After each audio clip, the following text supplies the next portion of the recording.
তো আমি যে অফিসে কাজ করি, যে ব্যাংকে চাকরি করি, এই ব্যাংকের ম্যানেজার আজকে একটা কাহিনী করছে। তো আজকে সপ্তাহে 7 দিন এই 7 জনে পার্টি দেয় অফিসের মধ্যে। তো আজকে ম্যানেজারের পালা ছিল। তো আমারে দুপুর 1টার দিকে জিজ্ঞাসা করছে যে তুই কি বিরিয়ানি খাবি। তো আমি বলছি যে আমি মাটন খাবো। তো আচ্ছা, ও অর্ডার দিছে, সবার জন্য অর্ডার দিয়েছে। অফিসে যতজন লোক আছে টোটাল 8জন 9জন, আমি সহ 9জন। তো ও ভুলে কি করছে, 8টা অর্ডার দিয়ে ফেলছে, আর একটা অর্ডার দেয়নি।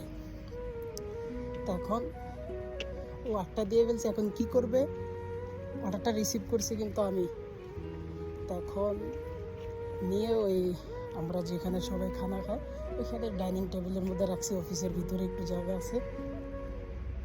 তো ম্যানেজার আসছে, এখন ও এসে দেখে ও একটু শক হয়ে গেছে। অর্ডার তো আমি ভুলে একটা কম দিয়ে ফেলছি। এখন কি করবে ও? তো আমার বিষয়টা বুঝতে দেয় না। আমি তো জানি ম্যানেজার আমার বিষয়টা বুঝতে দেয় না। ম্যানেজার কি করছে, ও একটা কম খাইছে বলতে সবার থেকে একটু একটু একটু একটু একটু একটু করে নিয়ে একটা বানাইছে। তো যে একটা বানাইছে ওই একটা ম্যানেজার খাইছে। আর ও কী করছে, আমার জন্য ফুল মানে নতুন যেটা ওইটা রাখছে। তারপরে ওইটার পাশে আবার 5 সিরিয়াল রাখছে। 5 সিরিয়াল, যেটা বাংলাদেশি টাকায় 1500 টাকা। মানে ও আমারে বুঝতে দেয় নাই যে একটা ও কম আনছে।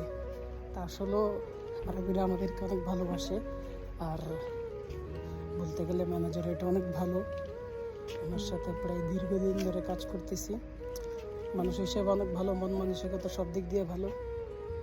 আসলে আরবিরা ততক্ষণ ভালো থাকে যতক্ষণ আপনি ভালো থাকবেন, বুঝতে পারছেন?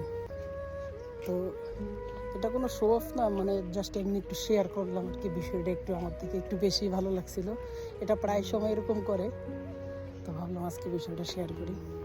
তো ভালো থাকবেন সবাই।